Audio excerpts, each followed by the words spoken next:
Welcome to Reality Tea Times 2, the podcast where we discuss all the trash reality TV we love to hate.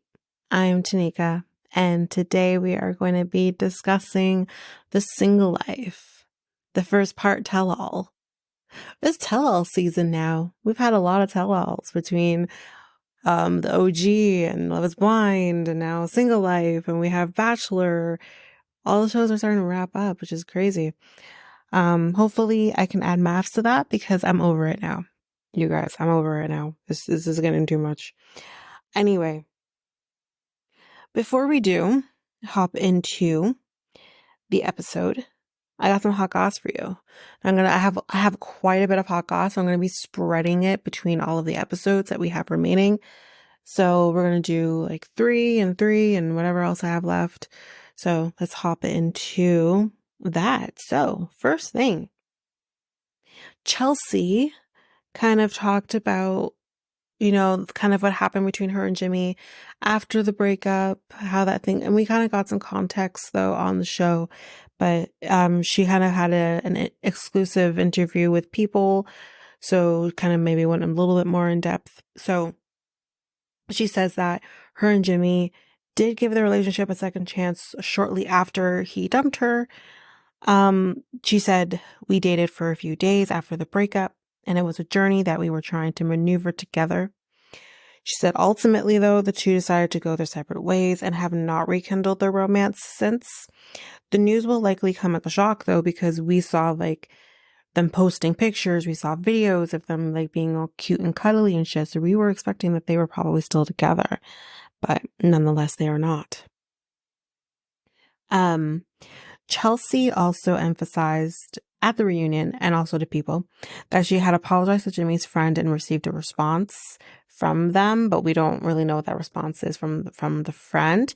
But she does say, quote, I reached out to her multiple times and just apologized and said, I don't know what's going to be shown, but I truly am so sorry for exposing you in this way.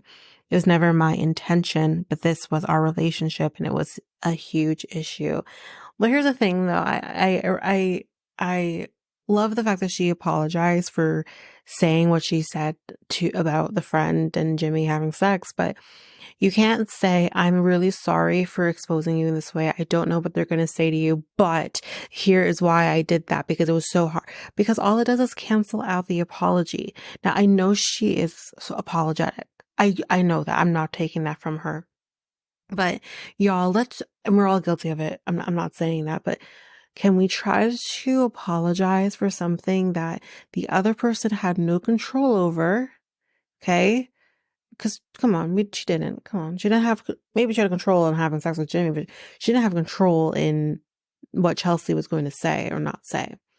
So can we try to apologize to somebody without saying, but here's how it affected me? Because it just, come on. But that's that on Jimmy and Chelsea, but we're not done with Jimmy. Jimmy, who is now a single man, as we know, says he's not shy about shooting his shot. In particular, he's not scared of shooting his shot with potentially another fellow Love is Blind cast member.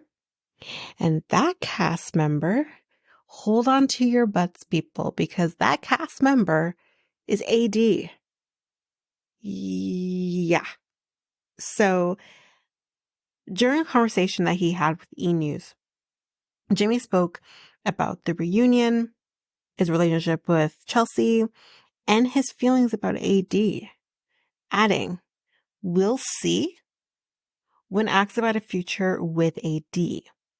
He said, I think the world of her, so I don't want to say no just yet. What the fuck is going on? I'm going to have some thoughts about this once I finish up with this, but he continued, saying the two shared a quote-unquote vibe that viewers wouldn't understand because we didn't see that. He said, I could sit and have a whole conversation with that girl all day. She's cool, he says. I'm so confused. So what does he have to say about a future with her? So he says, quote, I got a lot on my plate right now. I'm not looking. I just went from 0 to 100. I'm just trying to enjoy the moment. I'm trying to keep it together. However, he'd be silly not to admit that a future romance with her hasn't crossed his mind, saying, I don't want to jump into something right now, but I think I would be doing myself a disservice by telling anybody that I wouldn't want an opportunity with AD one day. Yo, so here's my thing. Here's my thing. The whole thing when he kind of commented on AD's body and him saying like he isn't interested in her, and we're all thinking he's not interested in her. Bullshit. He is interested in her. And Chelsea had every right to be as upset as she was that night. There was something to it. That's some shit, yo. That is some shit. That kind of makes me mad for Chelsea now, because we're all over here being like Chelsea's gone fucking bad shit. And, you know, because nothing's really coming of this conversation he's having with AD, when at least in Jimmy's mind, not accusing AD of anything, but in Jimmy's mind, there was something, because he was at least physically attracted to her in that moment. Like that, wow. Okay. Well, that's it for the Love is Blind stuff. Let's move on to some Bachelor stuff. More, to be more particular, Love in Paradise. So if we remember Lace, who has been on Love in Paradise about a gajillion times, maybe no longer needs to worry about ever being on Love is Blind. Now, I didn't know this. Apparently she has a boyfriend now his name is Ryan Nelson. And I also didn't know that my girl was pregnant. Maybe I reported on this, I just don't remember. But she was pregnant, yes, and they have their first baby together. She wrote on Instagram, quote, "Holy shit, I'm a mom." And she said that was one of the most special / craziest experiences ever. And she posted this on March 16th, so just a few days ago. Her and her boyfriend's son's name is Liam Lee. And I do have a very cute picture of Lace and baby. He's very cute. That I will post to our socials. But that is it for that. And like I said, I will have more for you in future episodes, because I got a lot for you guys. But that is it for Hot Goss. Let's hop into the reason that we are here. Single Life, Season 4, Episode 12, Tell All Part 1.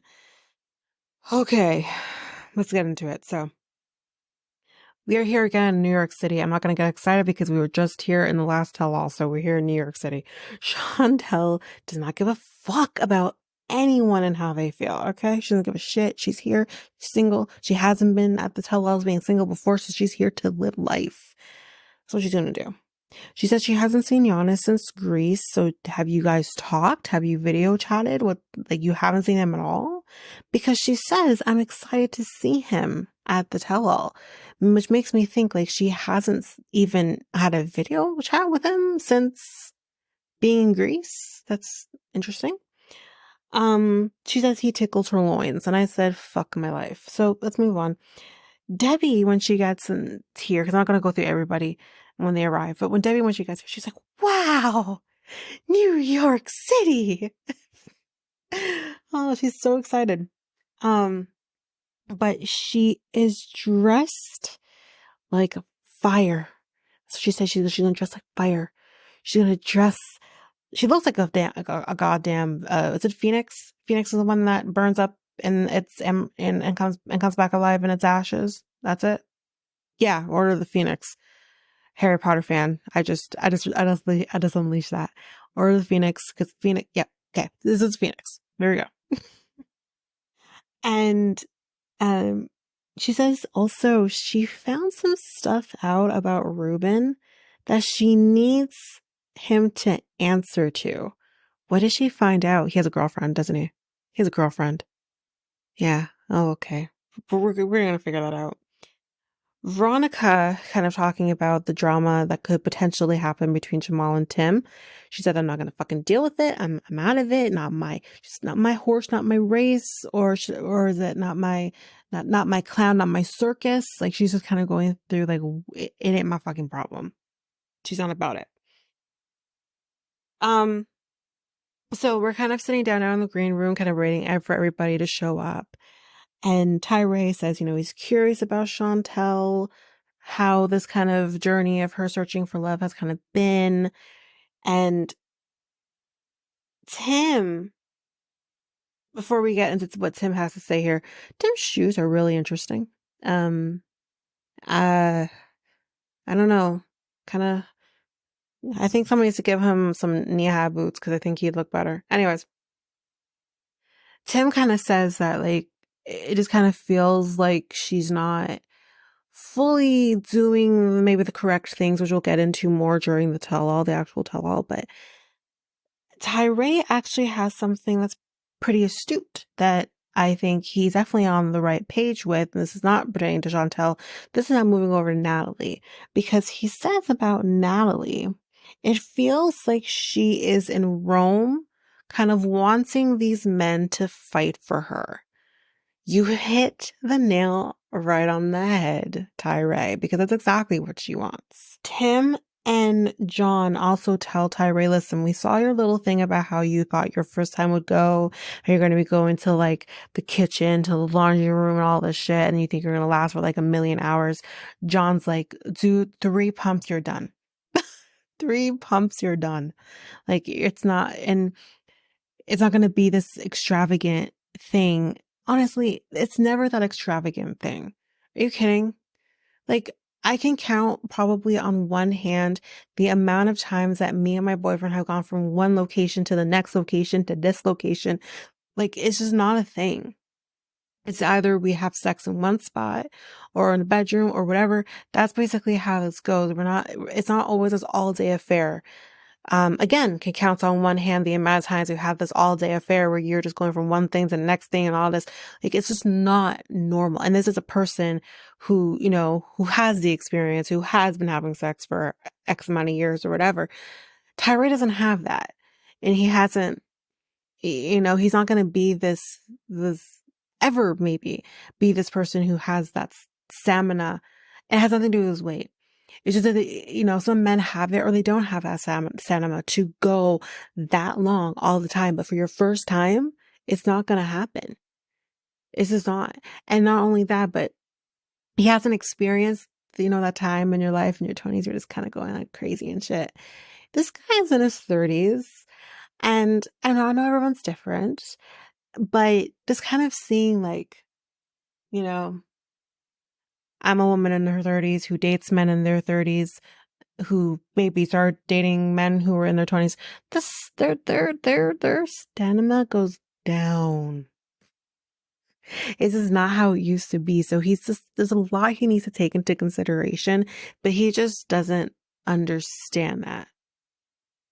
So them telling him like it's going to be 3 pumps or down kind of situation is very true. But his response back to them is like, it works. And Tim's like, what works? Oh, my penis, it works.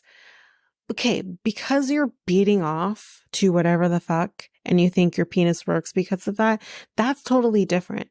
Any man can last longer when they're doing it themselves than when they are having sex with somebody. It's totally different. It's a totally different situation. But he doesn't understand that, and I give him that grace because he doesn't. He's not experienced. It's whatever.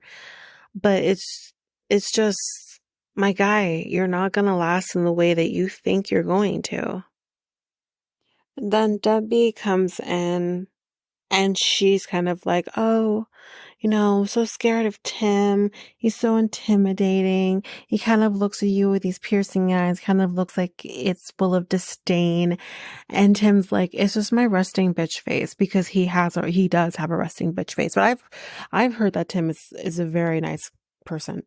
So yeah, he's like, it's just my resting bitch face. And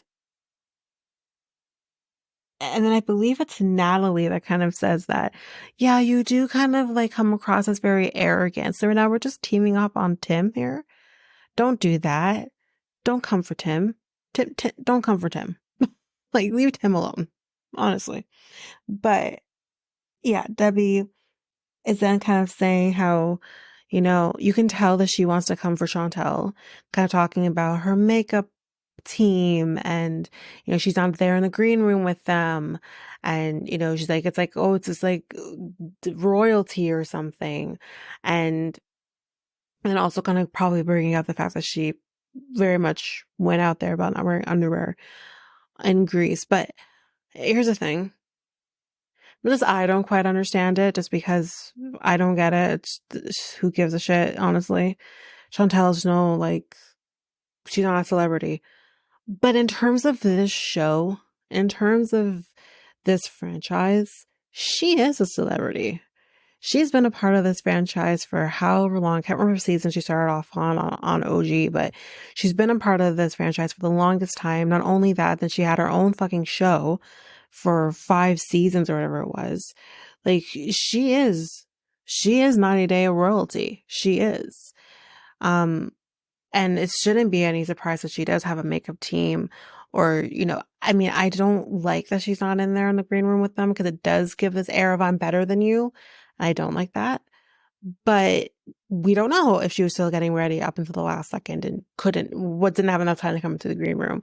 I guess we'll see how things go when they go off and have breaks and stuff like that. If Chantel will be with them throughout that, if we even see that.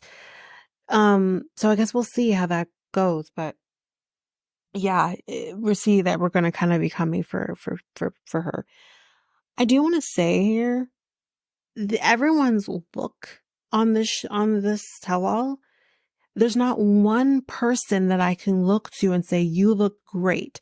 No one looks great on this tell-all. I don't like what Veronica's wearing. I don't like the dress that Natalie's wearing. I feel like it doesn't suit her. I don't like what Chantel's wearing.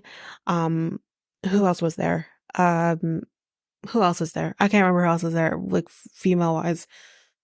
I mean, the guests that come in, Luisa looked incredible. I mean, Tim looked fine, and then the shoes are a distraction. Debbie's Debbie, but I didn't really like what Debbie was wearing either. And, John is John, and Tyray looked nice in the sweater. I like the sweater that he wore. He looked pretty nice. But I want more. I want a little more with the tell-all looks. I like the set though. This is more, I like those kind of warm tones. I like that. I liked the tell-all set. And I thought Sean looked great too. It was a very simple dress, but I liked what she was wearing. But yeah, I can't even look to one person and kind of just be like, oh yeah, you look good. I can't do that. Because I don't think anybody looked good. So, oh well. Let's go into Veronica. We're going to be talking about Veronica first. Of course, Tim's going to be brought into that, but this is going to be more heavily focused on Veronica. And there's a lot here.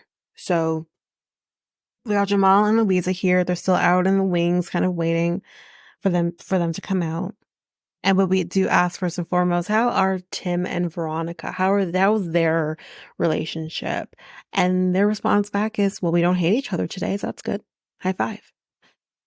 And then here comes Jamal and Luisa. And we kind of talk about that night when Jamal made the comment about, being father of the year and some shit. Jamal says, listen, I'm going to blame it on the alcohol because, there was tequila flowing. So he's going to use the cop out if alcohol did it. But he still kind of then doubles back down though and says, you were talking a lot of shit about me to Veronica and Veronica's telling me. And, I was just sick of it. And, and then he kind of says, like, even the way you guys talking about each other. So both Jamal and Luisa start going in about the fact that they talk shit about each other. And, I mean, they're exes. They're going to talk shit about each other. Or not even so much about that. Let's rephrase, because Veronica makes a very good point here. We're family. So family is maybe gonna, if they're pissed off you're pissed off at a family member, you might talk shit to your friend. You might talk shit to your partner. You might talk shit. It's no different because they are family. And they do have a close bond, but that doesn't mean that that close bond can sometimes be ripped and torn a bit, you know? And tested. That's the best word to use. It could be tested.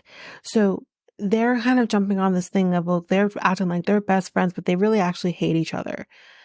So that's where they're kind of going to. And they're kind of, saying, or I think Louisa actually says, they're being fake. We'll get to it, but Jamal says, your relationship is odd and all of that. And Tim says, well, that's your opinion, and Jamal said that that's not my opinion, it's facts. And Tim's like, anything comes out of your mouth, Jamal, is not factual. It's your opinion. And he's not wrong. It is your opinion. All of us might have the same opinion, but at the end of the day, it is just that. It is an opinion. You cannot say that it is a fact. To me, a fact is saying the sky is blue, or the sky can be blue if it's a nice day outside. That's a fact. That's not my opinion. That's a fact. Okay?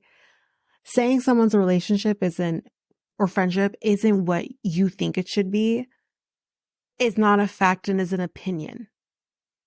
So his holier than thou attitude about how it's a fact, because it's coming from his mouth, so of course it is. It's not a fact, you dumb. It is an opinion. Live with it. So, then he goes on to say, when he's saying it's a fact, he's like, I got receipts. But he says, I have receipts too, sweetheart. The first thing that came out of my mouth when I heard him say that, I'm like, sweetheart? Why is Jamal calling Tim sweetheart? And the funny thing is, Tim says, did you just call me sweetheart? And okay. Jamal's response back to him is, yeah, because you are looking like one. Can we fucking stop? Can we fucking stop with, listen, it's not for me. Someone who comes off like Tim more, it's not even so much that I have an issue with him being, confident in his femininity. I don't give a shit about that. For me, listen, here's where I think this is more Tim's not my type, because just as a context for those people who watched Married at First Sight, we have very similar situation with Michael. I would let Michael hit that. I'm attracted to Michael. I don't give a shit about anything else. I'm attracted to him. He's hot. So I think this is more about that. I'm just not attracted. Although Tim with a beard is working for me. But I think that's just probably, I'm just not attracted to Tim. But can we fucking stop with this? Okay, we get it. He dresses like a quote unquote woman, or he has these feminine vibes and all of this, whatever. He comes off as quote unquote gay and whatever. Stop it. He's not a gay man. He said that straight up. And you don't have to be a gay man to be confident in your femininity. We have seen this time and time again in popular culture. Prince, for fuck's sakes, went through the fucking 80s doing similar things to what Tim is doing, to what Michael's doing. He did that damn thing. He was the one who trailblazed for people like friggin' Harry Styles. He did this shit. And guess what? Ain't no one have a problem with Prince doing it. We all thought he was fucking hot, right? I would have let him hit it too. I don't care. It's so dumb. We also, I'm not going to mention him just because he is controversial. So I'm not going to mention the other person I was going to mention, but you can use your imagination. There is a rock singer who may or may not be scum of the earth now that we didn't note for. But he would come on wearing makeup and heels and whatever. And that's what he was doing in the fucking 90s and early aughts. And we didn't have a problem with that either. We thought he was the hottest thing. So why is it okay to constantly drag people in this day and fucking age and question their gender, their sexuality, all of those things. It's bullshit. It needs to stop. Like, I don't understand why we keep doing this. Fuck you, Jamal, for constantly, like, you're going after things that is unnecessary to go after to get your point across. And the fact that you're going low and going after those things, it goes to show you have no leg to stand on. None. Like, great, sorry, I have to say this, great job, Kim, because let me tell you, like, I know I'm not coming after Kim's parenting, because clearly this guy thinks he can, I don't think he's homophobic. I don't. It's just when you say shit like that to somebody, it's just like, we're just right back and on the fucking playground. Come on. You're a grown-ass man. Apparently got a psychology degree. You're a grown-ass man who studied people's minds, and you're still coming after people in the way you do. Fuck you. So, yeah. The problem, though, is that once he says this, is Tim, who responds back with, do you want to fuck me or something? Like, that was weird. That was weird, Tim. Even Jamal's like, that's weird. It was weird. It's a weird response. But anyways, Tim says, yeah, we might have differences in how we, go about things, how we parent, how, whatever. We might not always agree on things, but at the end of the day, like, we're here for each other. We support each other. Like, that's what's important. And, Jamal and Luisa say, you're not this person, saying he's fake. So, like, anytime he says something, it's automatically he's fake. Automatically he's not being authentic. I'm sorry. It's so dumb. Yes, maybe they shouldn't be talking shit to each other's partners about the other, because clearly it's going to backfire on them, but it's not unusual to do that. Are you kidding? You should be able to confide in your partner about the person that you're close with, your friend or whatever, if something is bothering you or whatever the hell it may be, and not have it then thrown back into your face. And that is what Jamal and Luisa are doing. So Jamal kind of was like, I don't even want to be on this stage with him, blah, blah, blah, then leave. So Veronica kind of says, we have graduated from being friends to being family, like I mentioned before. So, it's just a different ballgame with that kind of attitude with your family. But Jamal again stands up again, just like he did on Tim, kind of being like, what you're not going to do. Like, clapping his hands. And that's basically what he's doing in this moment. It's like, what the fuck are you doing? Sit the fuck down. It's like, who the fuck are you really trying to impress here with your bullshit? But anyways, and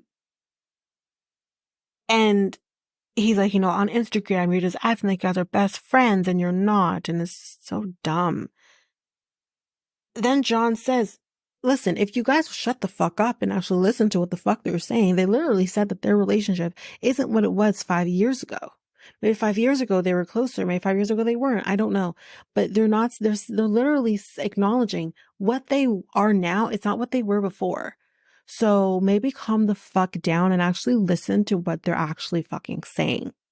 You're not. You're here on the attack. You're not here to listen. So it's so dumb. Then Jamal says,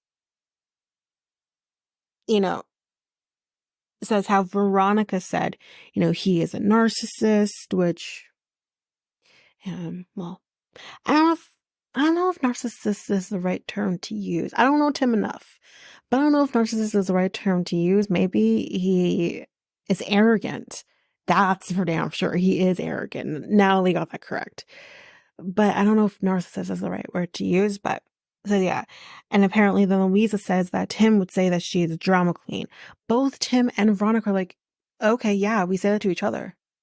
There's nothing that they're clearly telling their partners that they're not telling each other. So, like, you have nothing there. And Jamal says, you can't be friends with your ex and blah, blah, blah, which I do understand that in a nutshell.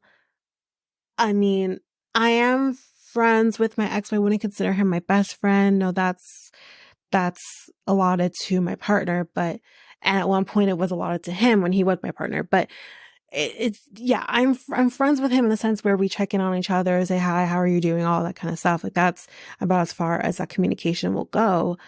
But with this kind of friendship, this kind of you, me, and my ex type situation, that's different. And yeah, like I think in the grand scheme of things, they became close because they chose to co-parent Chloe. And then just with that, naturally, them becoming closer because of it. So them kind of sitting here kind of being like, oh, you guys aren't these best friends that you claim that you are. It's just like, yeah, but they became close because of the co-parenting of Chloe. And it's better for everybody if they are close, if they can get along for their sake, for Chloe's sake. What they don't seem to understand that because they've never been there. They don't seem to understand it because they don't have children.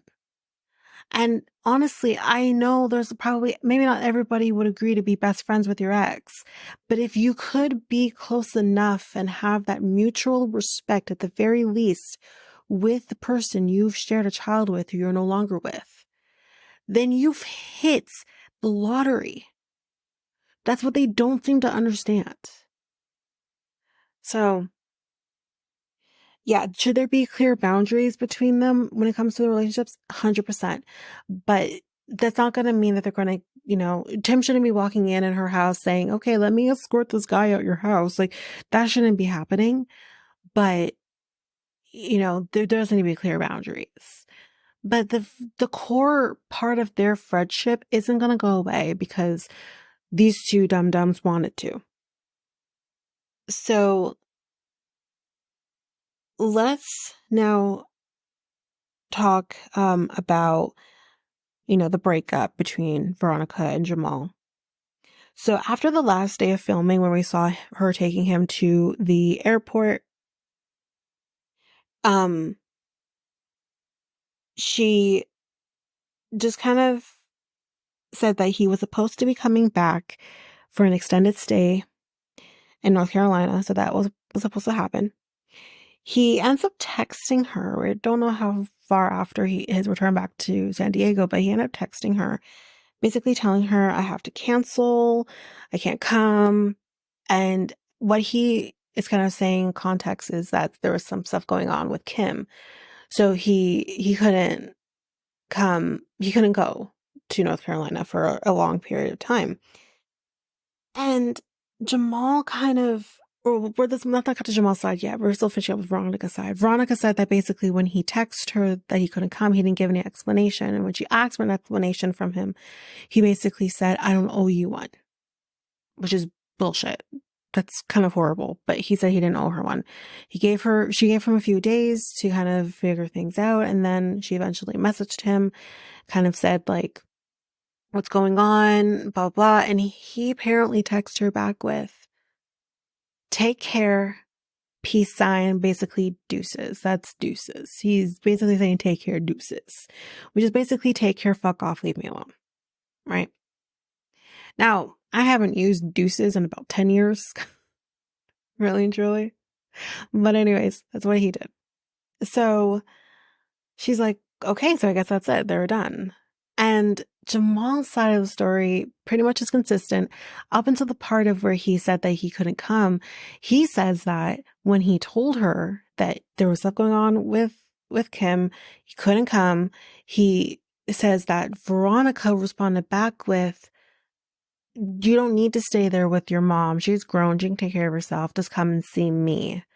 I don't believe him. I don't believe Veronica told him that. 1000% I do not believe that Veronica told him that. Veronica retorts back with, I literally said to you, I would come to San Diego so that you didn't have to come to North Carolina so we could at least still see each other. And Jamal's response back was, and this is telling, Jamal's response back to her to that was, I told you not to come to San Diego. I didn't want you in San Diego. Why would I wanted you there? Basically making it seem he was done and checked out at that point.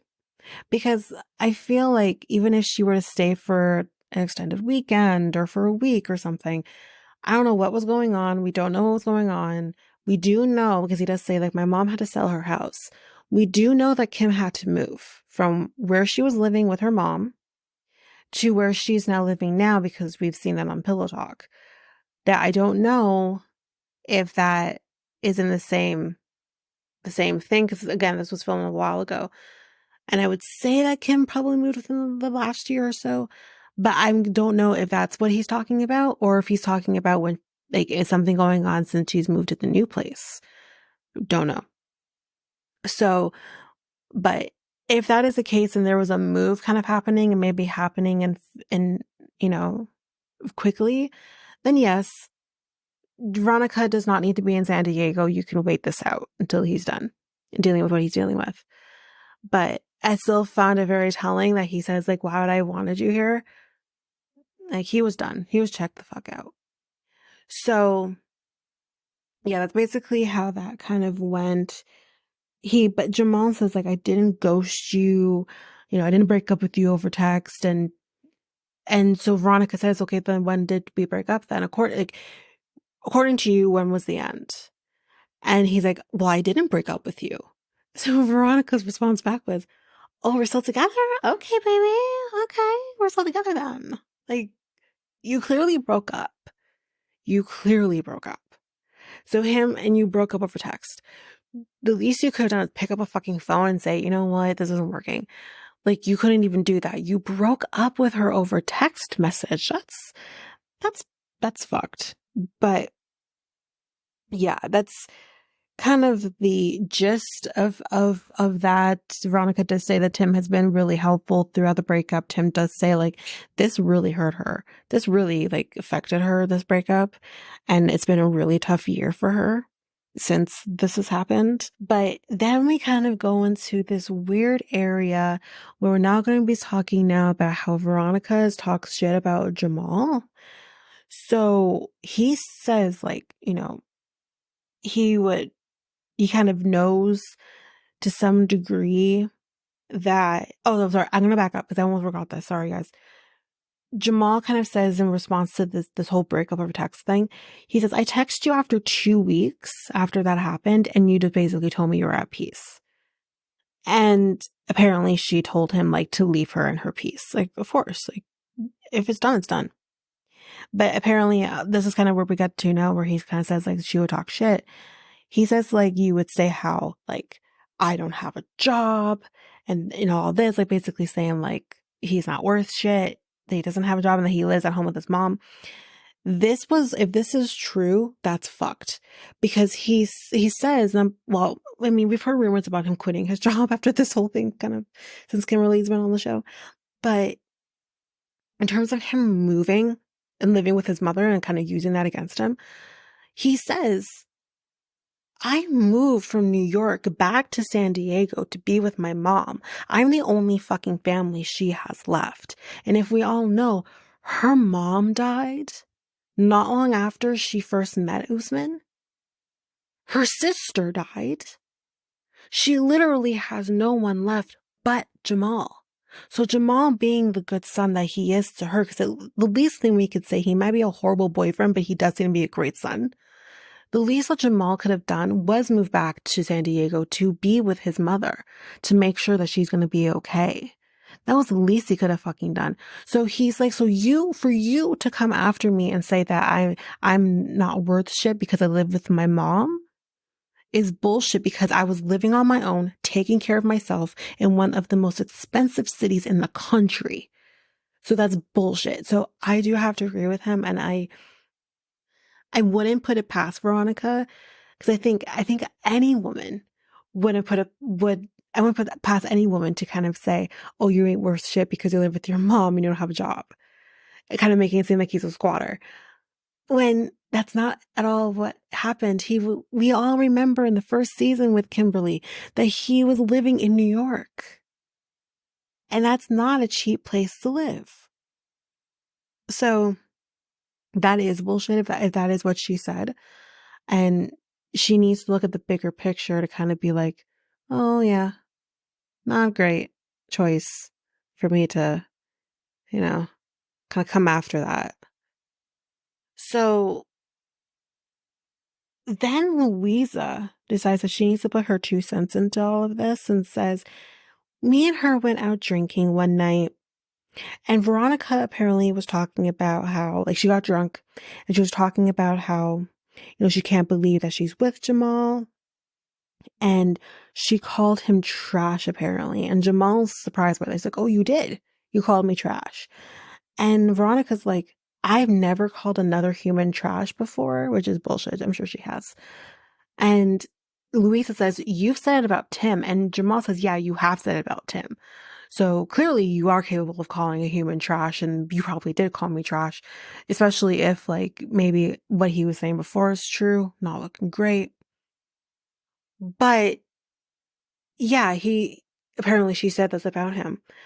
And Veronica loses her fucking mind here and says, you're fucking not telling the truth here. She's like, mija, you're literally out here kind of saying how I'm calling him trash and you're lying about me. You're now dead to me. And she said, y'all, you can all fight amongst yourselves. I'm leaving. And she does get up and she walks away. Now, what I do find interesting is Veronica going out with Luisa. Why would she have gone out with Luisa? She's supposed to be dating Tim. Why would Veronica have inserted herself and gone out with Luisa? I don't know. But I don't know. But if true, then yeah, like that's some shit.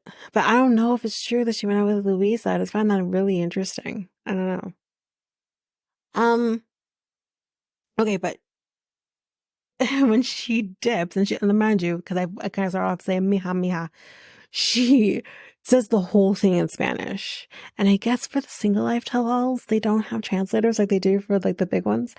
Because Sean's like, so, anybody speak Spanish? Like, does anyone want help?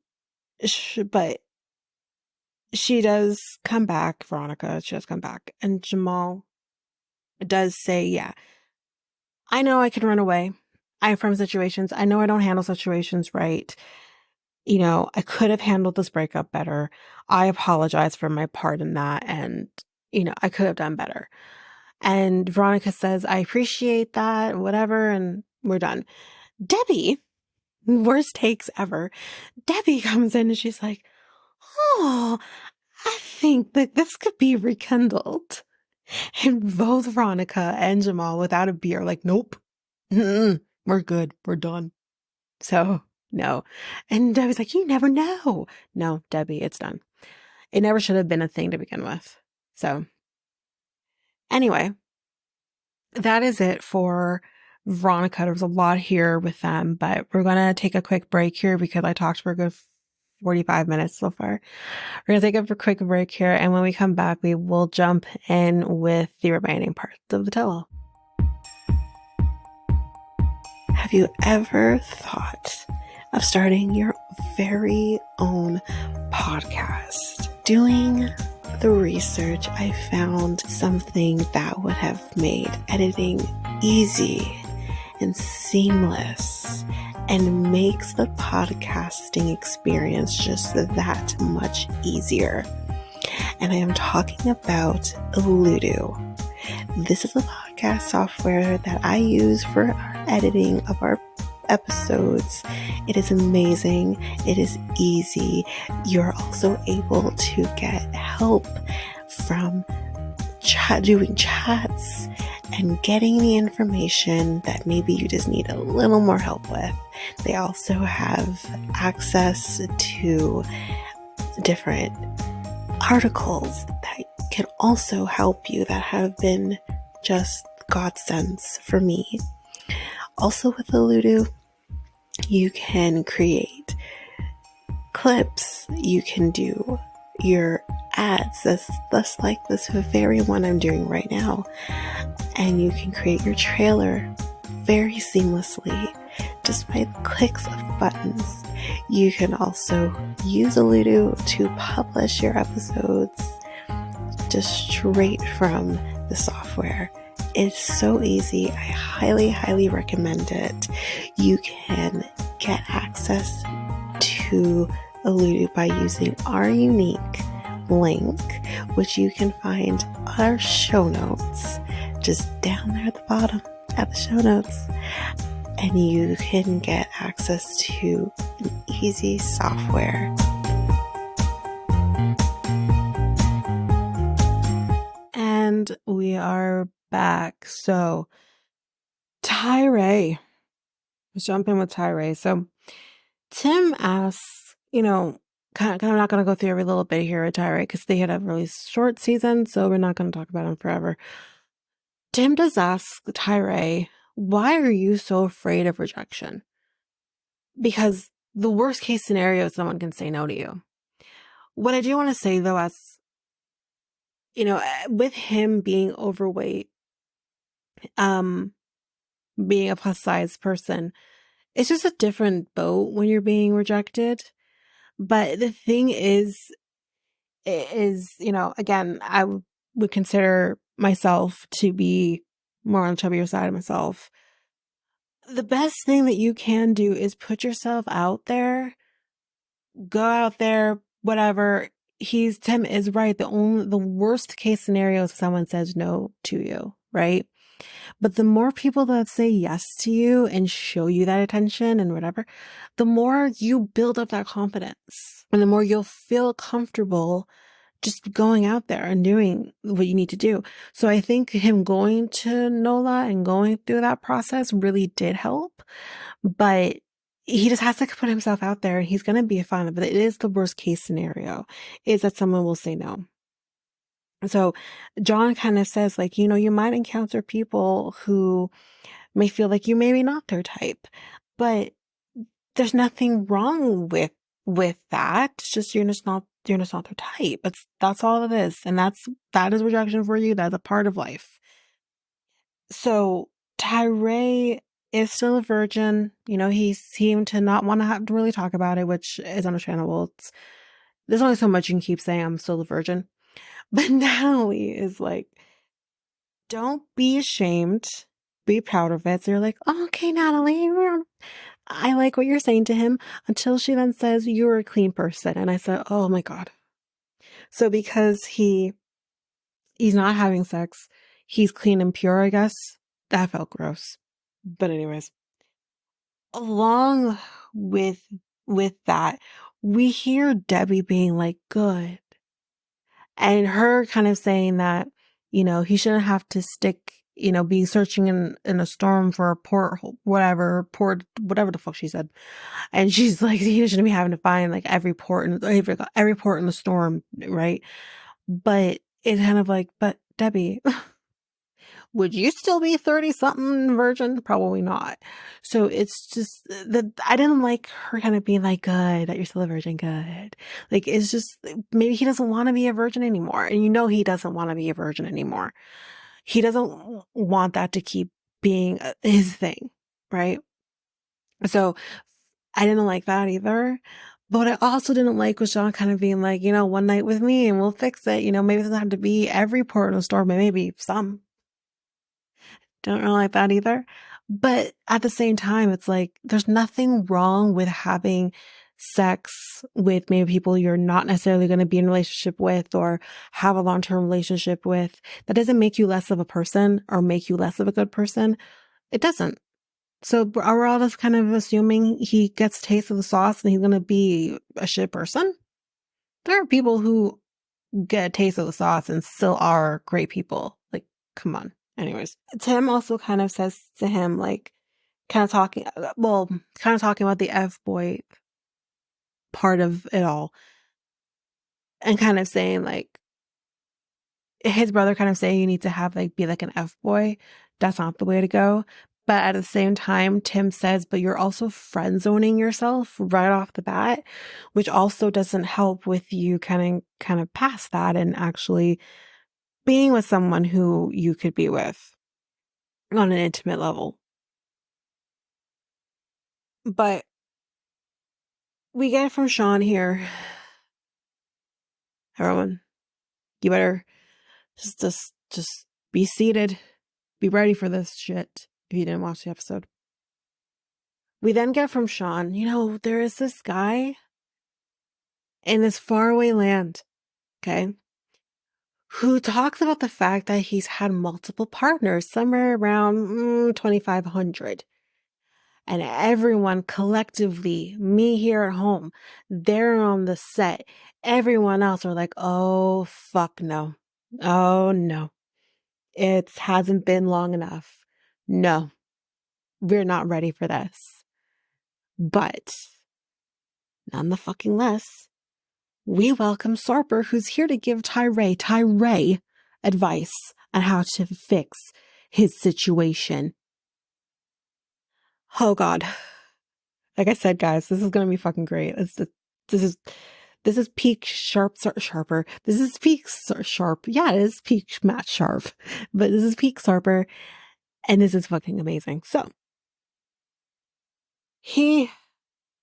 Sarper, says, listen, you seem like a great guy. But the one thing that's kind of holding you back here, and you're literally thinking, oh no, he's going to talk about his weight, because he's a personal trainer too, right? He's going to tell him he needs to be at like a good, like 120 pounds or some shit, right? Not a pound over, not a pound below. Like, this is what he's going to tell. But this is what you're thinking. But no, he actually says your goddamn giggling needs to fucking stop. If I was there in America, if you were giggling in front of me, I would kick you under the table. And I said, you know what, Sarper? That's actually not bad. I actually get it. Because for me, the giggling, I cringe. You don't want a woman cringing if you're trying to get into their pants. But I also know it's a nervous reaction as well. Like, that's why he's doing it. But everyone here on set is like, I think it's endearing. And Debbie's like, it makes me feel safe that I can just let my hair down and like whatever. And I said, but Debbie, do you want to fuck him? Like, would you?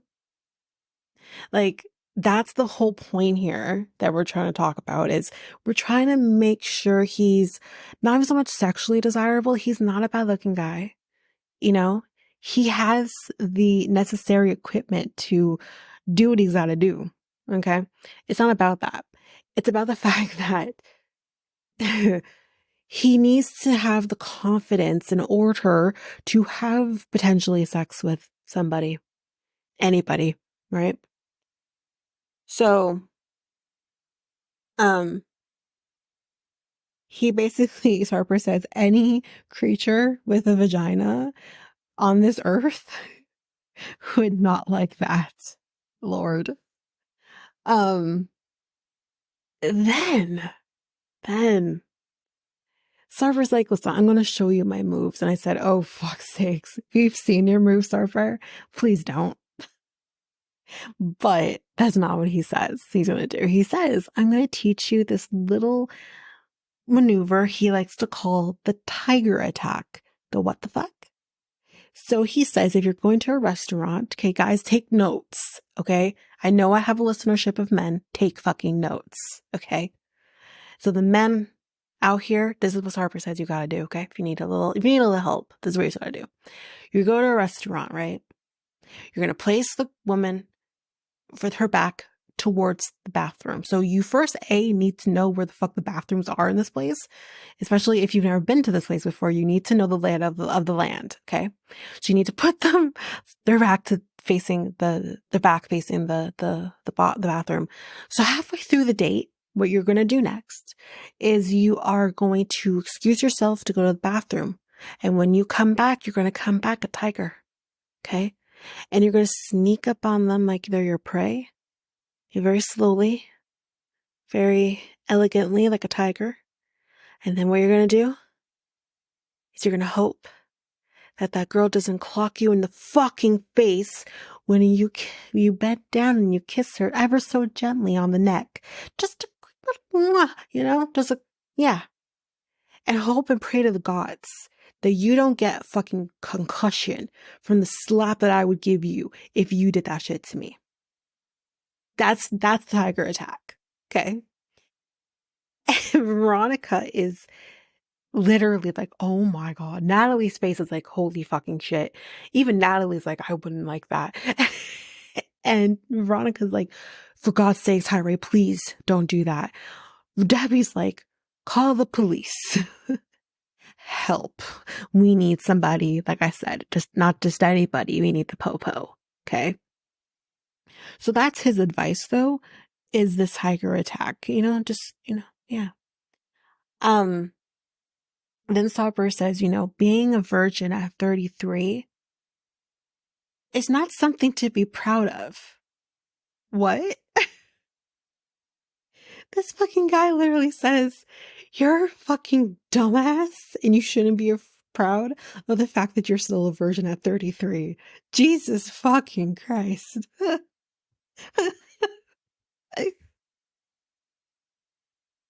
No, no. And he says, because because he says sex is like a flight and you are the captain. As the man, you're the captain. The woman is your passenger. Well, sometimes my man does take me for a ride, but whatever. But you're the passenger as a woman, okay? Forget it. You will never be the captain. You can handle being a captain. It will never happen. So you they're the passenger, right? So if you are a captain on a flight and you say to the crew from the cockpit, right, when you're about to take off, like, hello, ladies and gentlemen, I am the captain this evening on flight, whatever, what the fuck. I am the captain of flight 90. The fuck is this? And but just so you're well aware, this is my first fucking flight. Everyone on that plane is going to be like, what the fuck is happening? I don't want to be on a flight where the captain has never driven. Do you drive? Fly a plane. I will never fly a plane either. You don't want to be on a flight where the pilot has never flown before. You don't want to do that. So this is why you gotta get other passengers to test fly. That's what you gotta do. And he says that if you can't find someone organically, then, you could always hire somebody. Oh my God. I mean, it's not a bad idea, honestly, because it would kind of, but he doesn't want to do that though, which is fine. He doesn't have to. He doesn't want to do that. And I never thought he would have been able to do that, but just how he handled Camila, the real Camila, that was her name, right? Being a sex worker. So it's I didn't think he would really do that, but this is what he's fucking telling him. Go out there, hire somebody to deal with this. And then you'll build with confidence and you'll be fine. And then you'll be good to go. John, worst takes ever, John, literally says, that's what I said. That he should hire somebody to take care of the situation. Jesus Lord. Oh my God, this was so good. And yeah, so I set up with confidence or whatever that it'll get better. And Debbie says, it's not just about self-gratification, He shouldn't just be worrying about that. Well, Debbie, I love my man, but sometimes you just need to have have some gratification, There's nothing wrong with that in the grand scheme of things. But yeah, she's saying like that's like bad. That you should be worrying about that. And she says like, Sarper, you need to have some self-reflection, or is that what she said? Self-reflection, whatever. And you're teaching this young man to be a beast. This innocent man, I think she said, to be a beast. She's like, what would your parents say to you? What did your parents teach you? Oh, Lord. And she's like, just have some respect for your parents. And stop being out here, saying how you've had 2,500 women. boasting about it. And she's like, you've just brought shame onto your family. Wow. And Sarper basically says, listen, you're old. I'm not going to fight you. So he's like, I have nothing to say. But Tyray does have at least one more question that he wants to ask Sarper before Sarper leaves. He says, Sarper, how do you have such confidence? Like, you seem to be so confident. And Sarper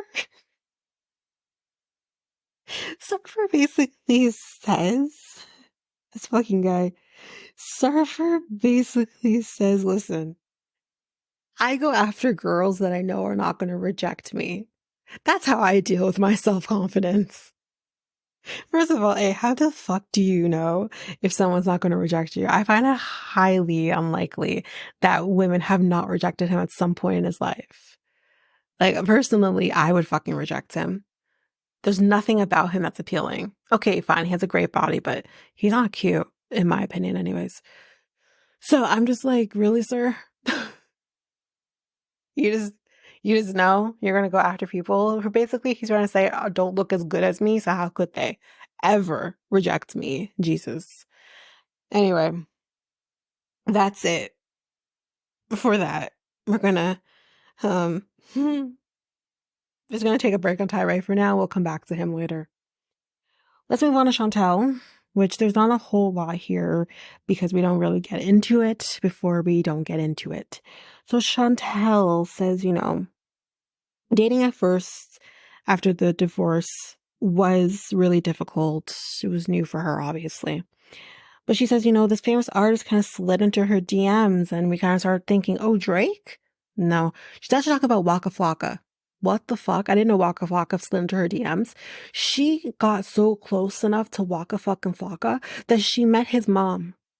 Is this who she's dating? Because I thought there was a rumor that she was dating somebody and it was a rapper. It's a Waka Flocka?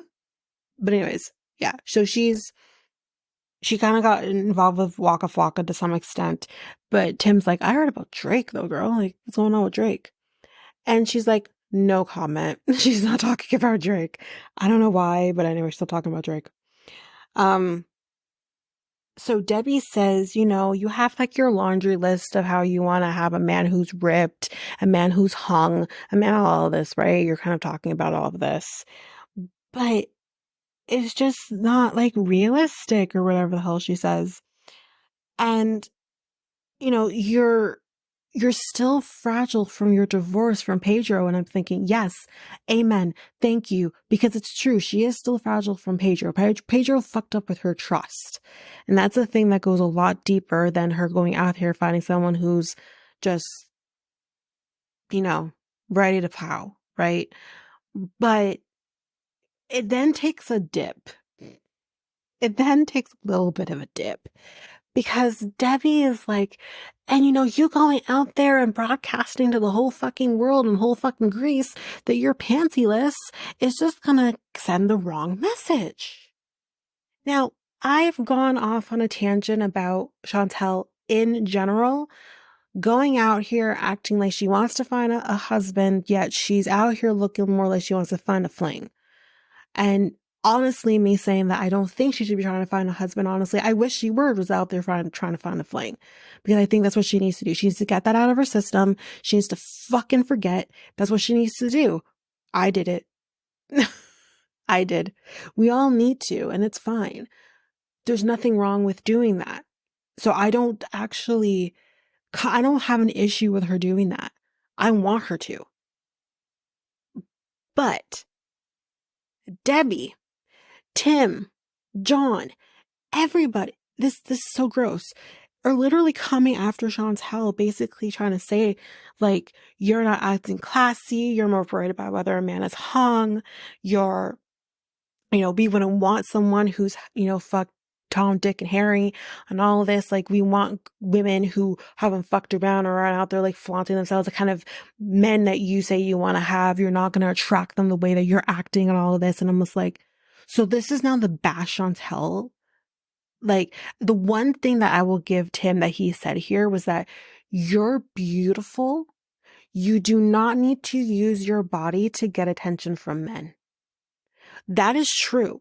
She is a beautiful woman, and she does not need to use her body to get the attention from men. But if you have the fucking body, which Chantel does have, then I do understand her flaunting it. And when she's in fucking Greece on vacation, having fun, I don't see any problem with her flaunting her body. Would I necessarily? The thing is that she didn't broadcast to the men in Greece that she was pantyless. She broadcasted it to the show that she's pantyless. But at the time, she didn't. Would I have been pantyless? No. Because I'm not then going to go on, because the one thing I was thinking is, you're hopping on this guy's motorcycle with no fucking underwear. Like, that's what I was thinking. But, whatever. Like, there's nothing, she didn't broadcast it to the world. So this argument of her broadcasting it in the moment of being in Greece is bullshit. She did on the show, but by that point, it's done and over with. Like, who gives a shit? So we are, honestly, we're slut shaming her. We are basically saying, how dare you, like, have any form of sexuality as a woman in the 21st century? How dare you? That I don't like. I don't like this shaming of Chantel. In this sense, because this is something that she shouldn't have to be ashamed of. I don't think she needed to be ashamed of anything. I feel like, again, her approach to this was just not the right approach. When she spent how many years with Pedro, and she was obviously very much in love with him, and he completely blindsided her. So it's just, like, whatever. I don't like the shaming that they're putting on her. And she at one point though does say, I don't know if this I think it's actually the next time on in this. Yeah, it's in the next time on, not here. So yeah, she's saying, it's like, was there a problem with my trip to Greece? Like, whatever. And with all of this kind of happening, she's like, oh God. And then you see out there in the distance, Miss _ Karen _ Vanessa, whatever the fuck her Instagram title is. But we see Miss Karen out there in the distance being like, can I get out there? Well, then you wear your granny panties and grandma, like, what the fuck? Like, she's ready to go off. She's like, get me out there. And that's where we end this first part of the tell-all. So next time on, Debbie basically kind of says to Mama Karen, actually, no, sorry, Miss Karen, I'll call her Mama Karen, as that's only Mama Gwen. We say to Miss Karen, we have our daughters that we have to protect to make sure that they're, protecting themselves from the dangers of these men, which is true. You do have to protect yourself from men because men are gross. And there's always going to be a Bundy. There's always going to be a Kemper. There's always going to be men like that in our world, unfortunately. So you do have to protect yourself. But yeah, she's saying this, but then at the same time, Karen does say, yes, I hear you, but women's sexualities isn't something that should be ashamed. We shouldn't be ashamed of it. And unfortunately, Debbie does come from a time where you probably were told to be ashamed of your sexuality.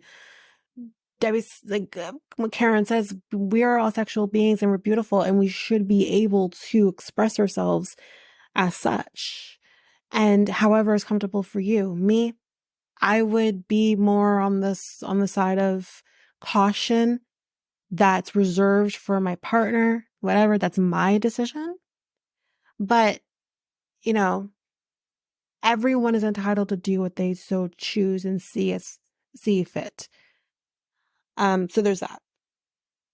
And Chantel then also says that, because like Debbie also kind of saying that, you keep saying that you want someone who is hung, and you shouldn't be out here trying to find a guy with who's hung. And it's like, why the fuck not, Debbie?